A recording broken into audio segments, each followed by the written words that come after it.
Thank you, Erwin. Yes, in the program you have announced, this is also a program of cooperation, and I would like to inform you that we have a cooperation with Lower Danube countries, mainly with different universities, and a lot of information we retrieve with students or with student workshops, with studios and excursions. And we find this is a very good way to get at least some information about the Lower Danube Delta, so Lower Danube region. And of course, in this region, we find also the delta.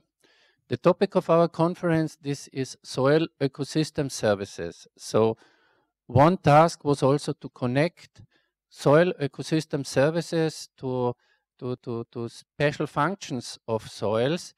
And here I would highlight a particular function of soil, that soil not only for food and agriculture, but in this case, it's soil for buildings, or soil is also the source for materials for building materials. And in the Lower Danube region, we have this kind of construction methods, and this is also a very ecological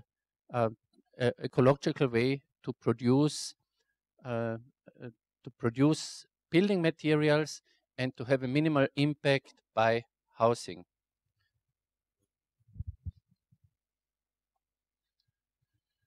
I will just show you first a little bit how varied the Danube landscape is in the Lower Danube region. This is a picture from Romania. The landscape also near Constanza, you see there is a fertile loess soil. And here, a little bit away, on the way when you go from Constanza to Tulcea, you find a place called Topolog. And this is a place with enormously large fields. And these fields, they are not used for food production.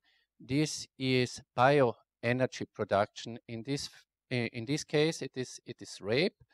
And this is a general trend, because probably we have in Europe much more food, you can say, that is burned as a fuel.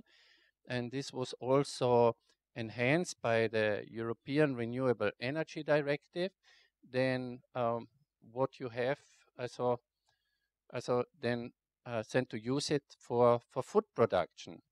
So you can have different aspects or different arguments if this is a good soil ecosystem service or a bad one.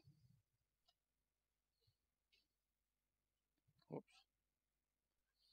This is another case, also what I can show you from the Danube Delta. Also, once we have been traveling during winter time, we saw the Danube Delta on fire.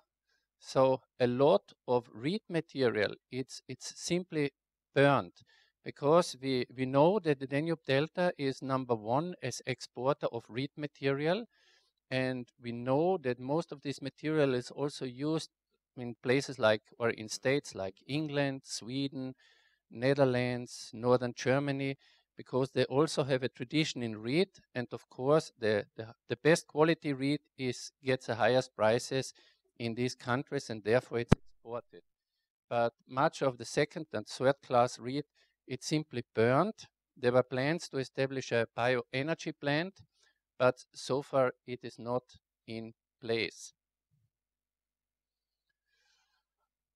Again, you see the kind of silos which you find in the agricultural landscape. So this is just very close to the Danube Delta, and you have also a variety of agricultural practices. Just 10 kilometers away, you have enormously large fields, and of course quite a poor biodiversity, or soil biodiversity. And building over productive agricultural land, concrete as a material which was quite common in Romania to have here large-scale agriculture. Here you see flooded soils in the Danube Delta. The Danube Delta is a particular place because 80% of all land in the Danube Delta is at least temporarily flooded, and only 20% are dry all over the year. This gives a lot of challenges from transportation and from communication, and because of this, the population in the Danube Delta is strongly in decline. Here we have also shepherds and animals. Animals or grazing animals, they are important, or this is important for land use, food production, and for giving income to locals. Horticulture is the next point. So we have a lot of very fertile spots, and it's enormous what you can produce on very small plots in the Danube Delta. Okay, and I forgot one use. This is also you can use soil for recreation and health purposes. These are the Danube shores for relaxation during the summertime. But the main purpose of this presentation here, this is soil for building activities in the Danube deltas. We know that every year in the European Union, some 1,000 square kilometers soil disappear due to construction activities. Building activities can therefore be perceived as a threat to soil conservation, but at the same time, the value of soil, or the financial value of the soil, is thereby increased to a maximum, and it's actually pushing all the economy of the EU countries.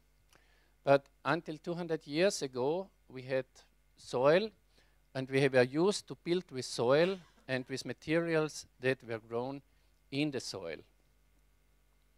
We have reed, we have wood, we have willow, which are still used in the case of the Danube Delta.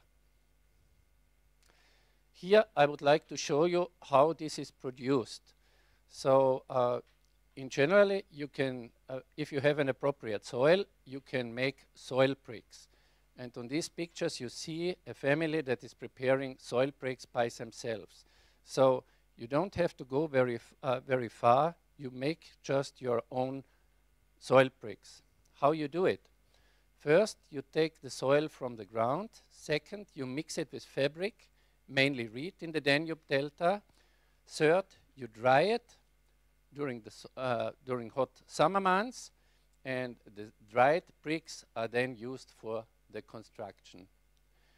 In addition, we have the traditional buildings covered with reed, and every year you need to make repair works on the buildings because it's not something which lasts too long. You have weather influences, and thereby a regular maintenance is required. Here you see such a typical house, also built on soil. So you see how this is built up, the reed roof, you have wood structures, you have clay with fabric on the roof, and stones to improve the stability as a fundament. Here you see also the ensembles with local materials, and you see already in the background you find houses with more modern elements. And of course, this is increasingly disturbing the character which you have in the Danube Delta. Usually, you use it also for stables and for animal shelters. In this case, it's local reed and also local woods. Or you can also use it for fences and to protect your birds or your small animals. In addition, we have salix in the Danube Delta, so we can use salix for many different, as a material for to use for many different things, like baskets, like fences, and more. One thing is stopping the decline. Soil buildings at different states of disaggregation. So all these soil buildings, they are on retreat. So it's very difficult to maintain them. There is not even an inventory of them. So if you would have an inventory of these soil houses, it would also be much easier, because then we would know where is it worth to put the effort to protect these houses or to support the owners to maintain them, and what we can do. In any case, the well-kept buildings, they should be preserved. And we have also to collect different methods of how to preserve the houses and the different buildings. I will just give you some examples here. So the houses are usually in different states of degradation. And of course, we have now a major problem that many, especially in the Romanian part of the Danube Delta, so many people, or workers especially, so young people in working age, they are just leaving Romania and the Danube Delta, because they can, of course, earn much more money outside the area. And in case if we come to the delta, we find that many houses, they are just neglected, and the neglect of houses, it goes very fast, because if you don't care for such a house, 5, 6, 7 years, it becomes irreparable and it's gone. So this, you see, this is a broken house used by animals. So very often you see, even in villages, one house is still maintained and the other house is not maintained, perhaps used as a stable for the animals of the one who still lives in that villages. But you see, young people are not accepting any longer these kind of conditions, so the population within the Danube Delta, it might not last very long, because all the people will migrate out. This is another house. We see here the less exposed weather side, so we still have a better structure, and on the other hand, we have the more exposed weather side. So you see the weather is working much more here. But what is good here on these houses, that almost all parts, they go back to nature. So you don't see it. So we don't have a kind of waste. And because of this, we have a favorable situation, because very often you don't even recognize where you had population before, because if you are a new visitor to the Danube Delta, you would consider this as a wilderness. This is a wall that is collapsed, and within 2-3 years, probably you won't see anything more. So another new idea is also to build new houses based on the old traditions of the Danube Delta, and even improve it by modern or more modern methods, and enhance them with new scientific methods. For example, we have many research institutes also doing research on this, and in the Danube Delta in particular, we have methods also to implement them. But of course, this is a new building, also of clay building, and you cannot build it in a perfect way. So you have to make compromises, or you have to take parts that are difficult to obtain, or you need for static, you will need straight wooden structures. You cannot use just the trees that are growing within the Danube Delta. So there are some other approaches and some new ways how to build.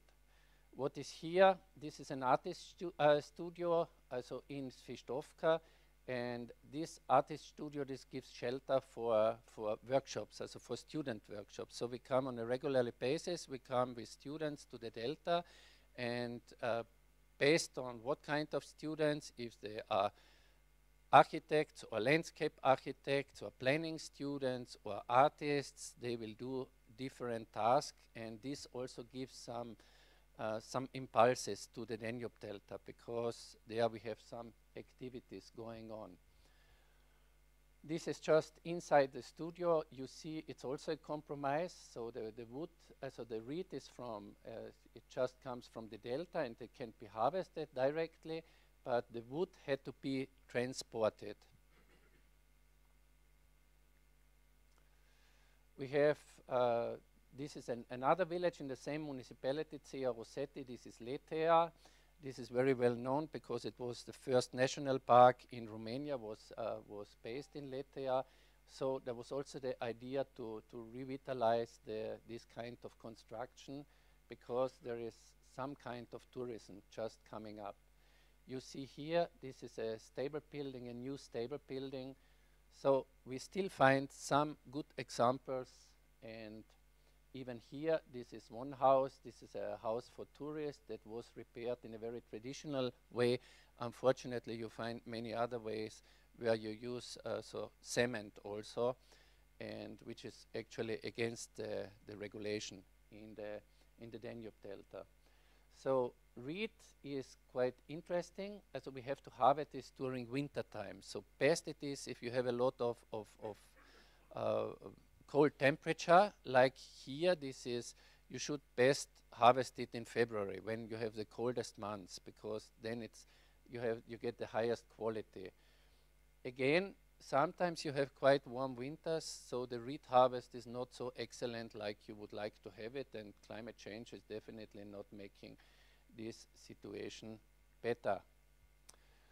What we are also thinking is to go outside. I mean, to take the approach also of using reed, not only for the roofs, because I told you already that these are exported, but to use them somewhere else and to bring them to other places, or not only use reed as a building material, but also use reed as a biomass, and the local biomass, so to use it in a for heating during winter, or to make a local biomass plants, or to make some pellets out of it. So there are a lot of ideas, but of course it's quite some way from the idea to the real needed projects here. And in this case, I found it in Lower Austria, and we are here in Lower Austria. This is reed as an insulation material, and this is used in one place in Lower Austria in the Weinviertel. More examples will follow, and I thank you for your attention, and I am open to questions if you have. Thank you.